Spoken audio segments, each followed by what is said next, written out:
Alright everyone, welcome back to more Tsukihime. Let's do this.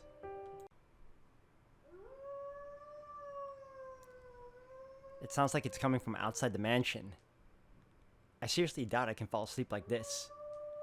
仕方がないか。犬がうるさいなんて警察に電話しても取り合ってもらえないだろうし。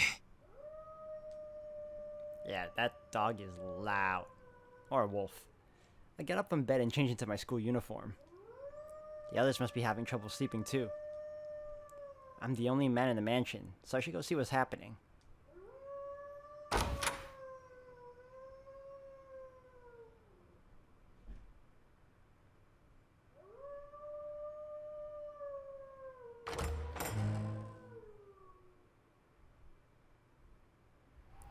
I head outside.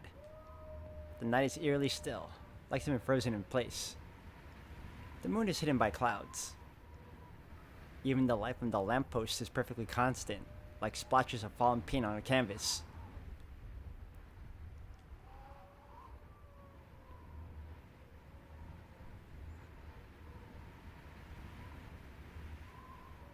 Strangely enough, the howling seems weaker now that I'm outside. Or is it fading away? Doesn't matter.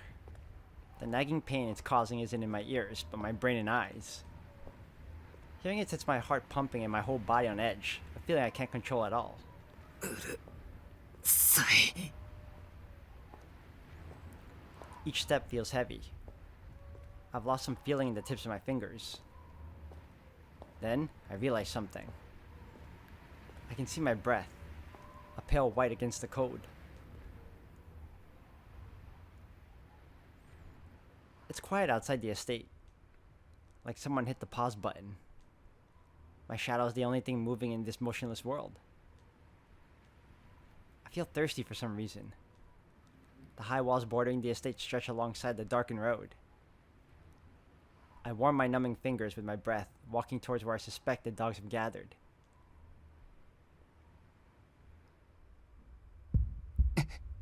I was about to say, I don't know about you, man, walking by yourself at night in this type of scenario, and now this happens. All thought ceases. Under the distant streetlight is something I've never seen before, something no one should ever see. An incomprehensible sight. A dog half melted. What is that? Is he using a spear? A long blade pointed downward. What is that? A howl dissolving with the dog. What is that? A blade stabbing down. What is that? A roar that makes me question my sanity. Or maybe a sudden gale. As the wave threatening to rupture my eardrums disappears, so does the howling, and the dog along with it. Like they never existed in the first place. Dissolved into nothingness, without a trace. Is this an illusion? What I'm seeing is an hallucination. That, or a dream. Is this an illusion? A strange figure stands under the light cut out from the darkness. Is it wearing a coat? The silhouette in the thick coat doesn't seem to have noticed me standing here yet. Probably a good thing, dude. My throat grows dry. My whole body is sweating. The night air sticks to my skin. Despite just standing here, I feel a pressure like I'm at the bottom of the ocean.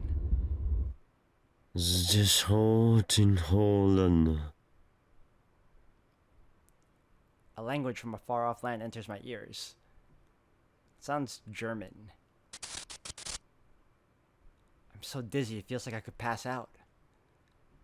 I'm narrowly able to muster some strength in my legs and prevent myself from falling. Then,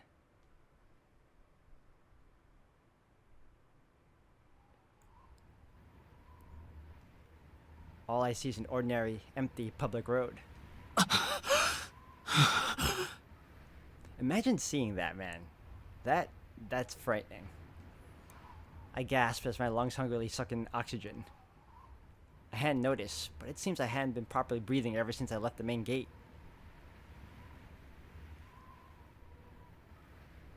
There's no howling to be heard anymore. I leave behind the terrible vision I've seen.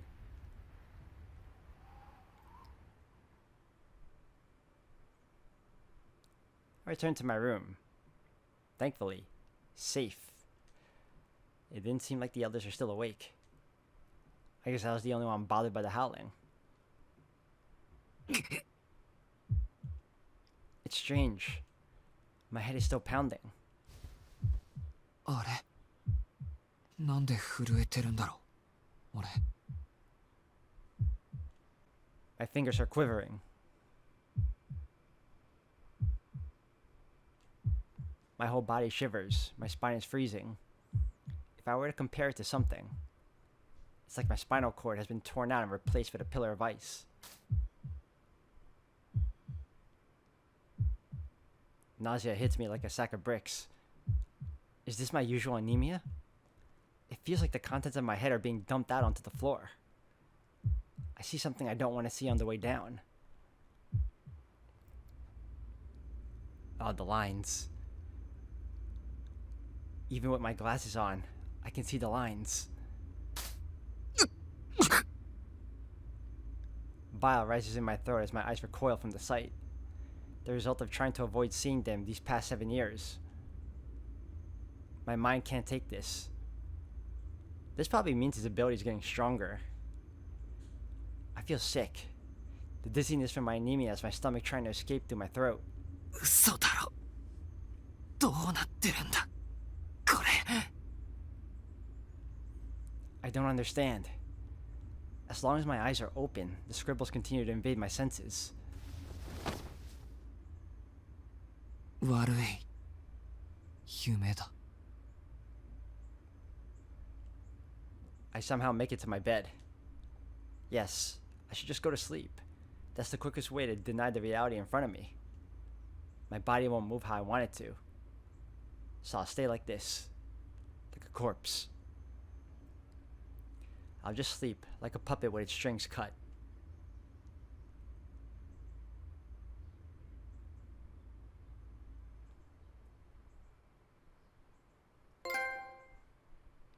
The day that was not.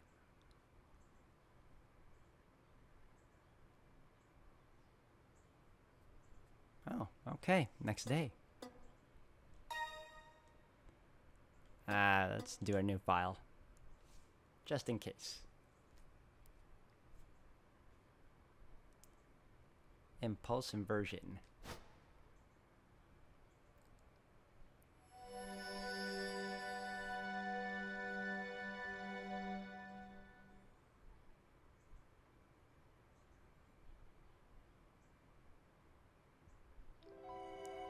It was something Master once told me. The lines that I see are the parts that break more easily. The same as how a human body has weaknesses. Like at the joints or the eyes. I can cut anything without worrying about resistance or friction. Just by lightly tracing the lines with a blade.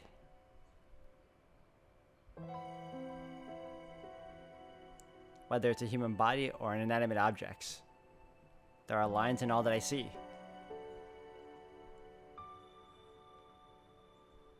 よく聞いてね、シキ。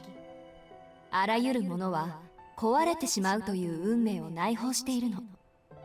形がある以上、こればっかりは逃れようのない前提でしょ。In other words, the world is stitched up. It's only ever a step away from breaking apart. Say the scribbles run across the earth.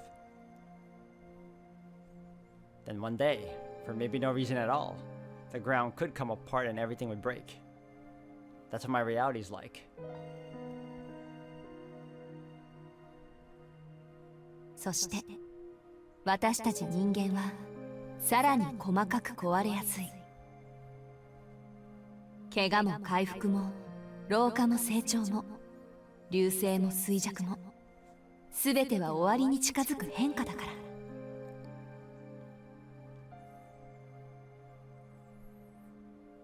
I never felt more thankful for Master's glasses than when I first came to understand those words. I couldn't have survived if I had to see those lines all the time.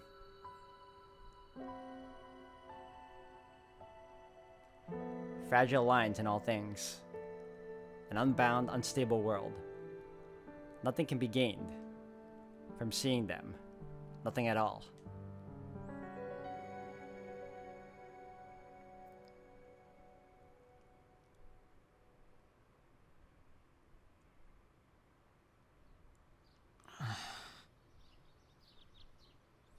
I awake from an old memory. Feeling the light through my eyelids, I reach over to the other side of the bed. My glasses are gone?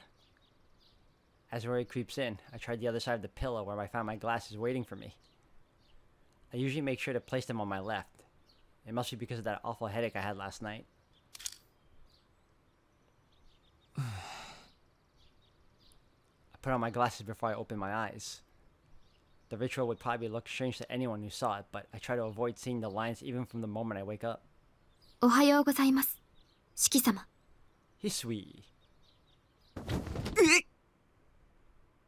I look over towards the source of the voice to find a girl in a maid uniform standing by the wall.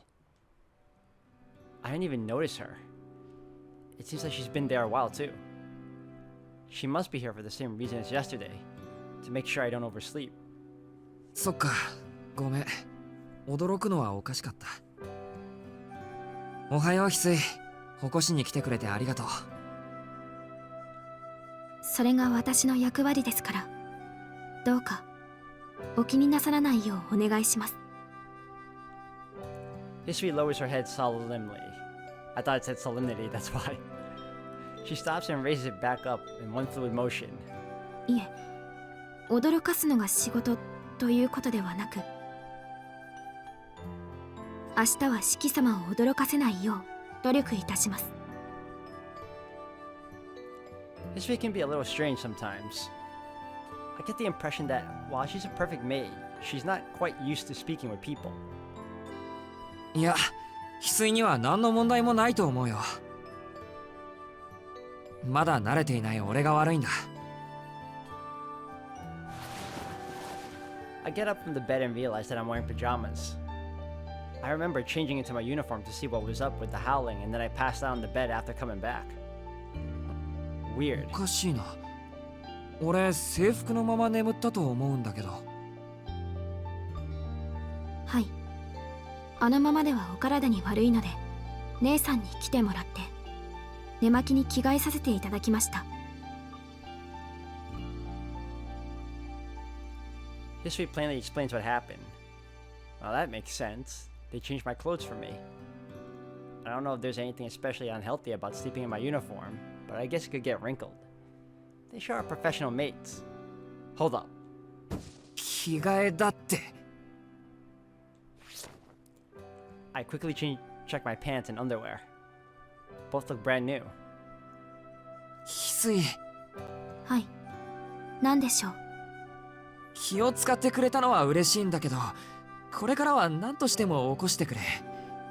着替えっていうのはほら、やっぱり自分でやるものだし。I look down embarrassed. History, on the other hand, simply nods in affirmation.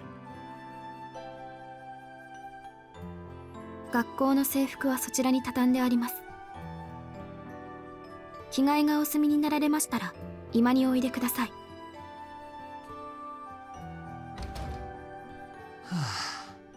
普通なら気がつくもんだけど、そんなに疲れてたのか、俺。There's no point in dwelling on it. I can't change what's already happened. I should change and head down for breakfast. My uniform is folded up neatly. She's even gone to the trouble of ironing the shirt. It feels like putting on a new shirt for the first time.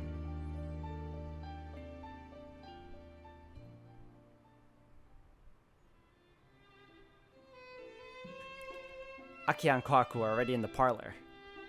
Having probably finished breakfast some time ago, Aki is gracefully sipping a cup of tea. I greet them both. 二人ともおはよおはようございます、四季さん。Kohaku smiles radiantly, her homely white apron accentuating the warmth she naturally exudes. Akia, on the other hand, only glances my way. 今朝は随分とゆっくりなんですね、兄さん。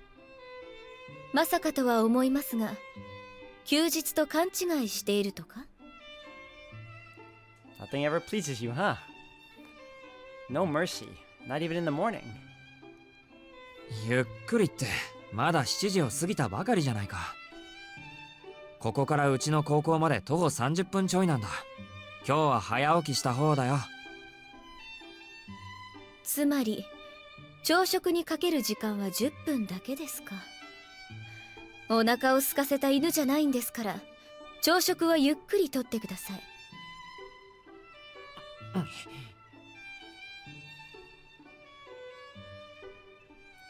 Akia wastes no time in pummeling my defenses. Her lightning-quick reflexes and razor-sharp rebukes ought to be feared. Like playing tennis with a wall, everything I throw at her comes right back at me. 兄さん、何か今不審なことを言いかけましたか？いや、何も。ほんと何も。それより犬じゃないんですからってアキハ。That reminds me. I should ask about the dog from last night. なあ、アキハ。昨日の夜のことだけど、ここって毎晩ああなのか？はい。だから昨日の夜の話だよ。あれじゃあアキハたちだって眠れなかっただろ。昨夜はきちんと熟睡できましたけど、何の話でしょう？何の話かって犬の話に決まってるだろ。Are you telling me I'm the only one that heard that loud howling? 夜の11時頃、野犬が吠えっぱなしだったじゃないか。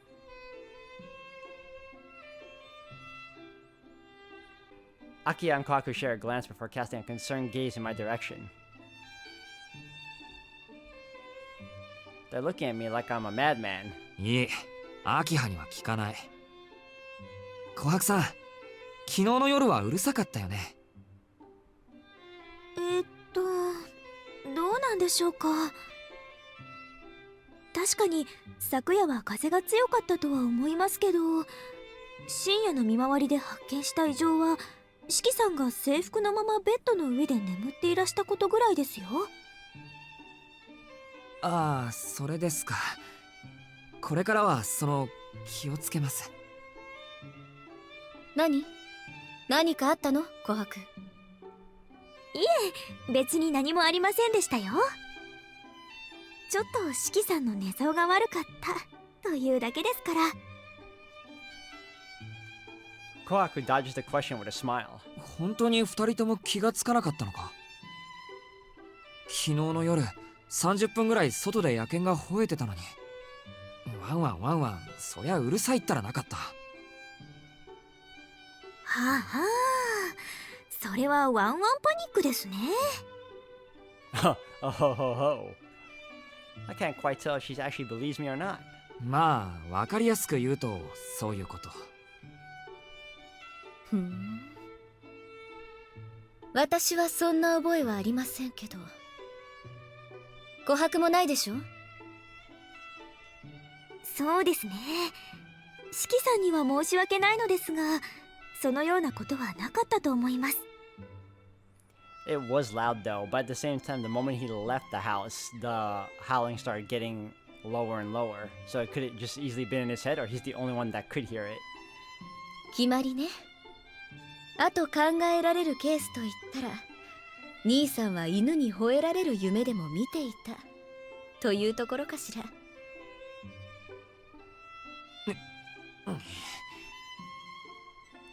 But how confident they both seem, I'm starting to doubt myself now. Now that I think about it, it was weird. There wasn't even a dog when I went to look. There was... No, there can't have been anyone. When they say it like that, it really does start to feel more and more like a dream. Okay, this is the second time I felt like this happened. This time, are these two casting spells on me? 兄さんはまだ屋敷に慣れていないから、そんなたちの悪い夢を見たんでしょう。First it was CL. Now it might be you two doing it. そうですね。今夜も野犬に吠えられるようでしたら、とびっきり獰猛な番犬でも飼うことにしましょうか。A malicious smile creeps onto Akia's lips. 私は時間ですので、お先に失礼します。兄さん、登校中に犬に襲われないよう気をつけてくださいね。Oh, is she mocking now? Akia leaves the parlor with a graceful stride. Kohaku bows to me before leaving to see her off.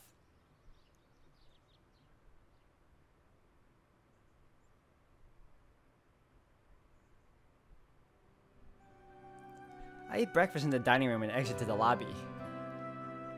History follows behind me with my bag in hand. I told her I could carry it on my own, but she insisted she hold it at least until the entrance. I guess Akia isn't the only one that has me at a disadvantage. Or maybe in History's case, I'm just soft. Akia beats me over the head with her ironclad logic. It's also hard to defy her when her status holds more weight around here than mine. It's the opposite when it comes to Hisui. I'm in a position where I can boss Hisui around, but I couldn't possibly bring myself to. There's something about the way she looks at me. I just want to listen to whatever she says. 四季さん、四季さん、ちょっと待ってください。 That panning up the camera for a visual novel, man, that's impressive. Kohaku hurries down the steps from the second floor.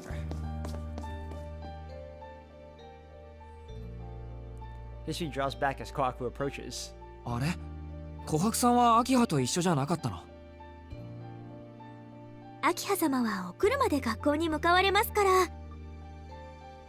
今朝は四季さんにお届け物があるので、屋敷に残らせていただいたんです。お届け物って俺に？はい、昨日有馬家の方から荷物が届いたんですよ。A bright smile flashes across Kohaku's face. いや、俺は自分の荷物は全部持ってきたよ。もともと向こうで使ってたのは有馬の家のものだったから、自分のものなんて着てる服ぐらいで。そうなんですか？こちらが届けられたお荷物ですけど。Kohaku hands me a narrow wooden box, about 20 centimeters in length. It's light. 琥珀さん、俺はこんなの見たこともないんだけど。四季さんのお父様の遺品とのことですけど、四季さんに譲られるようにと遺言があったとか。あの親父が俺に？ That hardly seems real.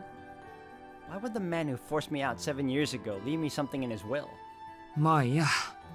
琥珀さん、これ部屋に置いておいて。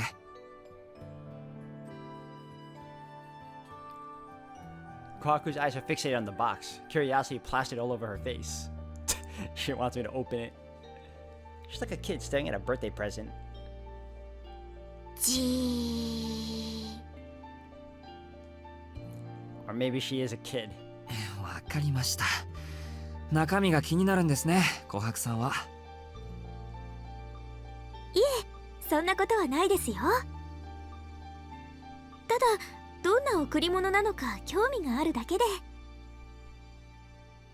Yeah, sure. Whatever you say. なら開けてみましょう。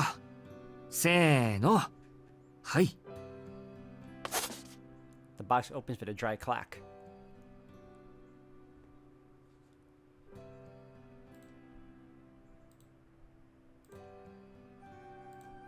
Inside is a thin iron shaft about 15 centimeters long. 鉄の棒だ。It's a plain thing unadorned, but it seems to show signs of heavy use. My father must have really not cared for me if he left me something like this. And I seem to recall the rod he used being thicker and even less decorated. 違いますよ、四季さん。これ、果物ナイフなんじゃないでしょうか。Kohaku takes the iron shaft out of the box. ほら、飛び出しナイフってあるじゃないですか。あれと同じみたいです。せーの。はい。 With a metallic noise, a 10 centimeter blade shoots out. Huh. It really is a knife. 中の構造は今風のようですが、外側は随分と古いものみたいですね。ほら、裏に年号も書かれています。 Kwaku retracts the blade and hands me the knife. She's right. There's a number just below the grip. The character for 7 read Nana or Shichi, and the character for night Yoru or Ya. 姉さん、これ年号じゃない。七つ夜と書かれているだけよ。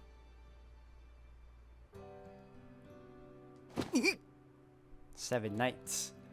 I look back to see Hisui standing directly behind me, sneaking a glimpse at the knife. びっくりした。脅かさないでくれ、翡翠。そんな後ろから覗かなくても見たければ、ほら。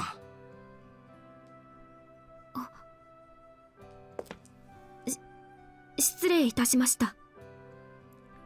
That's a new emotion I haven't seen from her. その担当があまりに綺麗でしたから、つい。綺麗？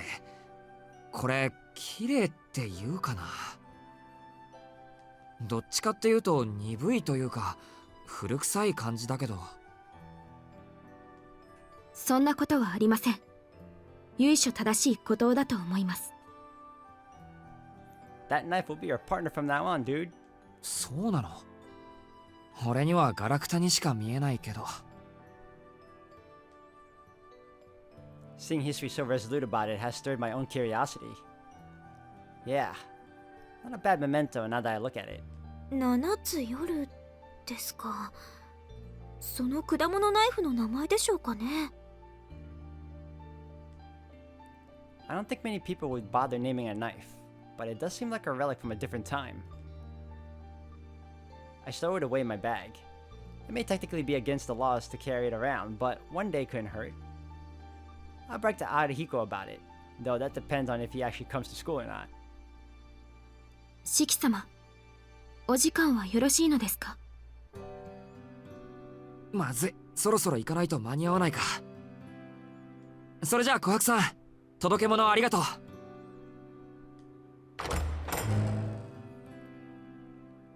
Kwaku waves as we leave.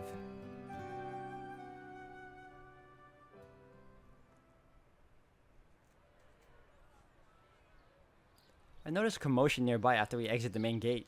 なんだろう。なんかあっちの方騒がしくないか。それが、今朝方あちらの路面で血痕が発見されたそうです。Ha, so it wasn't a dream. 血痕？血の跡ってことか。はい。屋敷の塀にも血の跡がありました。四季様がお眠りの間、警察の方々が昨夜の様子を尋ねにいらしたようです。それって人が死んでたとか？いえ、発見されたのは血の跡だけだそうです。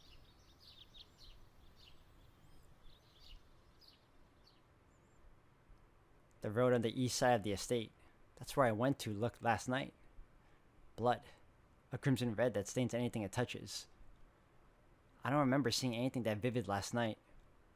The only things here were the black of night and the biting cold. The warmth of blood was nowhere to be found. 四季様。いや、なんでもない。それじゃあ行ってくるよ。見送りありがとう。行ってらっしゃいませ。どうか、みちみちお気をつけて。Hisui bows deeply. All I'm doing is going to school, but I suppose this is Hisui's way of showing concern for my condition. ありがとう。なるべく気をつける。翡翠も気をつけて。I thank Hisui as I wave goodbye and leave the front gate behind.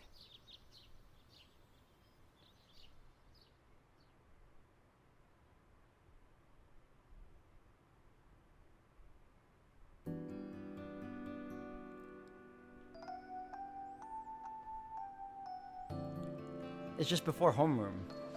The classroom is lively as always. The boys and girls are still locked in battle over Miss Noel. Thankfully, I don't belong to either camp. I amble over to my desk in the middle of no man's land and...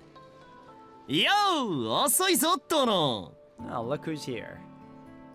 Waiting at my window side desk is someone who looks totally out of place in the morning. Not only that... おはようございます、トーノくん。 Ah, CL. He's with someone even more unexpected. 先輩、なんでうちの教室に？あれ、そんなに珍しいことですか？トーノくんが教室にいるかなってちょっと寄ってみただけですけど。珍しいことです。普通上級生は下級生のクラスには来ませんよ。下級生のクラスとかもろ異分子って感じで恥ずかしいじゃないですか。そうですか？トーノくん、割と細かいところに気が利くんですね。でも私はへっちゃらですよ。みんな同じ学校の人たちですから。What a saint. I'm at a loss for words. いや、それでも3年と2年じゃ距離が離れすぎです。ホームルーム遅刻しても知りませんよ。CL nods seriously. その点でも大丈夫です。私、こう見えても走るのは早いんです。下の階の自分のクラスまで1分もかかりません。She puffs out her chest with pride. Tough in both body and soul. お前も口やかましいな、殿。いいじゃんか、先輩が好きで来てるんだからさ。Arihiko being Arihiko is just sitting on my desk without a care in the world, fully immersed in his chat with CL. いいけど、じゃあホームルームが始まる2分前になったら自分のクラスに帰らないとダメだよ、先輩。Suddenly, feeling a wave of fatigue, I voice my discontent and sit down. 乾くん、遠野くんはご機嫌斜めみたいですね。ああ、引っ越し先の生活が性に合わなくて感触を起こしてると見ました。遠野は大抵のことは気にしないですけどね。なんかよくわからないことがあると暴れ出す悪癖があるんすよ。そうなんですか？遠野くん、あんまり怒りそうにないですけど。いや、そんなことないんだな、これが。遠野はおとなしそうに見えるだけで爆発するときは爆発するんすよ。割と頻繁にパチッと。はあ、パチッですか。そうそう、一度切れると見境がなくなるから、先輩もこいつを信用しちゃダメだぜ。Arihiko and CL continue whispering in front of me. あのさ、内緒話なら廊下でしてくれないか。人の机でそういうことされても丸聞こえで頭痛いんだけど。なんと聞こえていたというのか、遠野。 Yeah, I can. I didn't just hear you. I could also see when you tried to slip a hand around CL's waist under the guise of having a little discussion, and how she immediately slapped it away. If anything, I'm less angry and more disappointed at that sham of a performance. Guy tried to be slick. CL's covering her mouth with her hands, unsure of how serious we are. She have actually intended to trade secrets. おう、これだから文系のメガネ君は俺と先輩のラ・マンな話を盗み聞くとか哀れにも程がありますな。そんなに日々欲求不満なんですか？新しい妹様はそんなに美人なんですか？今度紹介してくれますか？ Alright, this guy needs to get taken down a peg or two, man. アリヒコ、要するに俺に喧嘩を売ってるんだな。そんなわけないだろう。俺と遠野は輝かしい友人じゃないか。気に食わなけりゃ親とだって殴り合うが、親友とだけは戦わないってのがポリシーなわけ。基本今日に生きる男なんだ、俺。 Wow.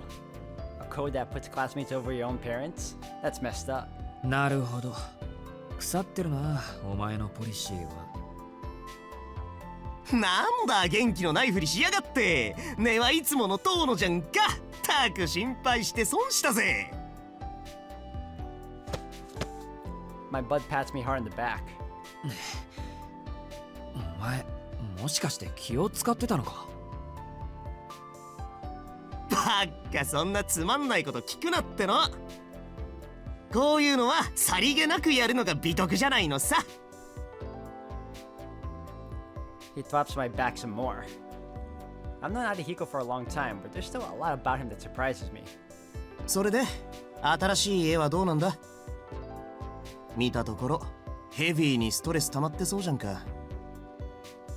さあどうだろう。とりあえず昨日は妙な夢を見て家の人たちに白い目で見られたけど。そうか。それは災難だな。Arihiko nods in sympathy. I turn to the source of the silence. Sail's watching our stupid conversation unfold with a serious look on her face. 先輩？遠野くん、やっぱり乾くんと仲がいいんですね。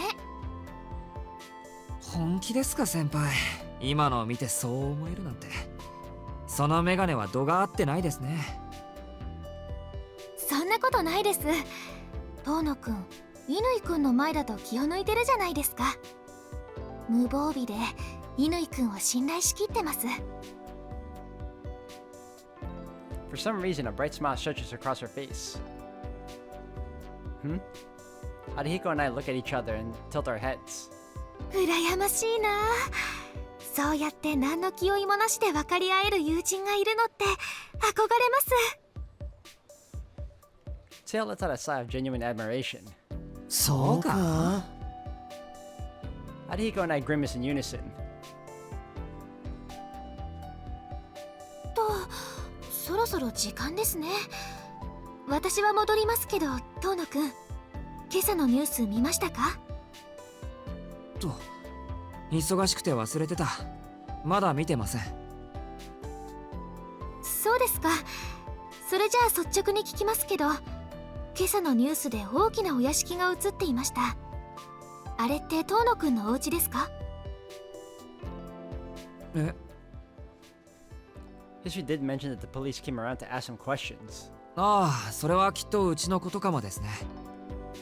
今朝警察が話を聞きに来たって言ってたし。そうですか。遠野くん、あんまり夜遊びしちゃダメですよ。Sail dashes out the room. We watch her leave in silence.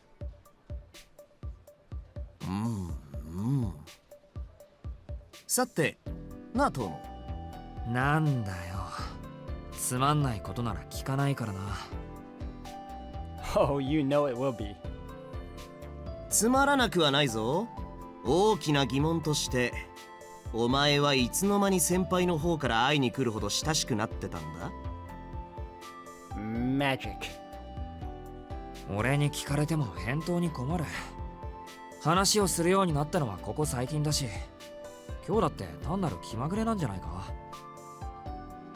そういうお前だって親しそうだったじゃないか。そうでもない。俺は7日もかけてやっと名前を覚えてもらったレベルだよ。Oof. I'm sorry to hear that, man. ほう、そりゃ珍しい。一日でなびかない女はめんどくさいから相手にしないってのもお前のポリシーじゃなかったっけ？波の女はな。だが先輩は別。秘密にしていたんだが、実のところ俺の好みはだな。メガネの似合う上級生だって言うんだろ。Arihiko blushes. わかりましたか親友。So you knew, comrade. わかるよ。眉唾だけど先輩が言うには俺たち親友らしいし、お前が本気かどうかぐらい読み取れる。先輩は本気で可愛いしな。あの人と話して好意を持たない方がおかしい。俺だってそうだ。そうかそうか。遠野も先輩の良さがわかるのか。ってなんですと？親友なら気が合うものだし、何より趣味も似通うもんだろ。好きな女の子のタイプなんてもろかぶりになっても不思議じゃない。 Our eyes meet. After a brief but meaningful moment, Arihiko nods solemnly. 短い友情だったな、遠野。Ah, the rivalry. I see. ああ、まったくだ。I send them off with a wave. Just then, the bell for homeroom rings.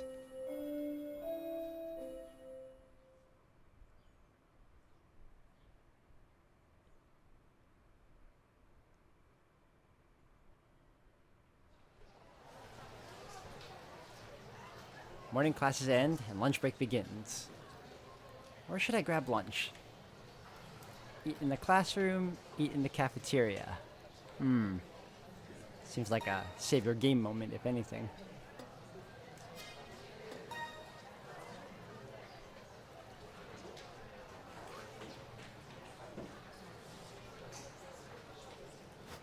Okay. I guess I'll eat in the classroom again.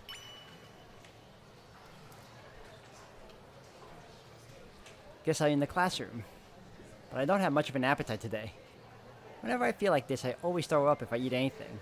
The best course of action would be to just rest in the classroom, but... もう殿、飯にしようぜ飯。 Seeing that mopey face has obliterated any appetite I did have. Okay, I'm definitely skipping lunch. Thanks for that, Arihiko. 悪い、今日はパス。一人で済ませてきてくれ。なんだ？お前ますます不健康になってくな。何？やっぱお貴族様な新生活は合いませんかね？あのな、お貴族様なんかじゃ。ああ、いや、そうかも。あれで貴族じゃないって言ったら何が貴族なんだ？トイレとかすごいんだぞ、アリヒコ。お前の部屋より広い、そして高い。マジで？そんな落ち着かない生活したくねえな。 Actually, I take it back. Arihiko's reaction is a breath of fresh air. It's nice to talk to someone who can relate. まあ、建物の話は仕方ないとしてもだ。朝は7時に起きても遅いと文句は言われるし、門限は8時だし、おまけに無断外泊すると厳しく詰問されるなんて監獄生活みたいだろ。の？それはそれでいい話じゃねえか。管理体制万々歳。若者はもっとタイトに生きねえとな。若いうちから楽しちゃろくな大人になれないぞ。どうか。しかしお前に言われると説得力があるな。He's living proof of that argument. そうか？なんだ、今日の遠野はやけに素直じゃないか。よしよし、じゃあ菓子パンを一つくれてやりますか。だから食べ物はいいって。俺のことは気にせず食べろよ。昼休み終わっちゃうぞ。あ、そう？じゃあ遠慮なくいただきます。 Arihiko claps his hands together and starts to eat his pastry. Credit where credit is due. Arihiko does know his manners. お邪魔します。 I hear a familiar voice. Seo comes over carrying what appears to be a lunchbox. お？先輩って学食じゃなかったっけか？いえ、別に食事は決まってないですよ。その日の気分で何でもありです。 Seo produces a lunchbox from her cute little pouch. The box looks pretty big for her, given her frame. 気分ってことは今日は早起きできたんでお弁当を作ってきたってことですか？そうなんです。今朝は珍しく7時前に目が覚めて。って何を言わせるんですか、遠野くんは。いえ、そんなつもりはなかったんですけど。先輩、もしかして朝は弱い方？はい、実は私早起きは苦手なんです。ボランティアの時はもうかなり無茶をしちゃってます。私の実家はパン屋さんでしたから、すっごく朝が早かったんです。けど私はどうしても朝に弱くて、もう子供の頃からお父さんに怒られてばかりでした。A bakery. Arihiko and I glance at each other. I'm sure we're both picturing Ciel netting dough with her delicate fingers before baking in the wood-fired oven that she somehow has in her apartment. お父さんとの戦いは3年ほど続きましたが、最後には「お前をしつけるのなら2人分働いた方がマシだ」とサジを投げられちゃいました。それ以来私は起きる時間に関してはわがままし放題だったのです。Ciel puffs out her chest, beaming with pride. そうだったんですか。なんか意外ですね。先輩、ものすごくしっかりしてそうなのに。はい、遠野くんの前では失敗しないように頑張ってますから。本当はですね、どっちかっていうと容量が悪い方なんです、私。That might actually be true. Like her volunteer work for one thing. Someone who had everything figured out probably wouldn't spend their time working for zero profit. そっか。でも俺、容量が悪い人の方が好きだよ。一緒にいると安心できる。Arihiko nods in agreement. それで朝が弱い先輩は大抵学食だったわけなのか。そういうわけなので学食ばかりですけど、たまにはこうやってお弁当ぐらい作ります。出来合いものの寄せ集めですけど。お二人は学食派ですよね。いや、俺たちもその日の気分だな。1年の頃は俺も姉貴に飯作ってもらってたんだけどよ、遠野のやつが学食だったりパン食だったりするから合わせてるうちにこうなっちまったんだ。はあ、遠野くんは気分屋さんなんですね。そうそう、こういう男と付き合うと疲れるだけだから、先輩も気をつけな。Oh, here they go again talking about me. Ciel nods in agreement as she takes the lid off her lunchbox. Half of the round container is filled with rice, the other half with side dishes. It's a fairly standard lunch if somewhat large. では、いただきます。隣の人の椅子借りていいでしょうか。いないやつの椅子はみんなの椅子だよ。高田くんも先輩に座ってもらえて本望だろうし。I half expected Ciel to put her lunchbox on my desk, but she sets it on her lap and begins eating. Arihiko stands across from her, tearing open his second pastry. Their voices fade into background chatter as I blankly stare out of the window. おや、遠野くん、お昼は食べないんですか。はい、今日は気分じゃないので。食べないって、それじゃあお腹空いちゃいますよ。いいんです。今は食欲より体調ですから。それに昼を抜いたぐらいでどうにかなるほどやわじゃありませんし。うわ、すごいなあ。私一食でも抜いたら動けません。お腹がペコペコになって倒れちゃいます。恥ずかしいですよね。普通の子よりたくさん食事はとってる方なのに、すぐお腹が空いちゃうんですから。そんなことはないっす。先輩は他の女どもに比べて発育いいんすから。顔気分、燃費が悪いのは自然の摂理っすよ。I'm not sure that was the smoothest way to do it, but Arihiko's words tie a bow on that conversation. We're all growing teenagers here. She can eat as much as or little as she wants. Ciel's expression is indecipherable. I can't tell if she's flattered or embarrassed. でも遠野くん、本当にお昼ご飯を抜いて平気なんですか。平気平気。丸1日ぐらい食事を断つのも珍しいことじゃないんだ。今日は朝食も食べたし夜まで問題なしです。それはどうかと思います。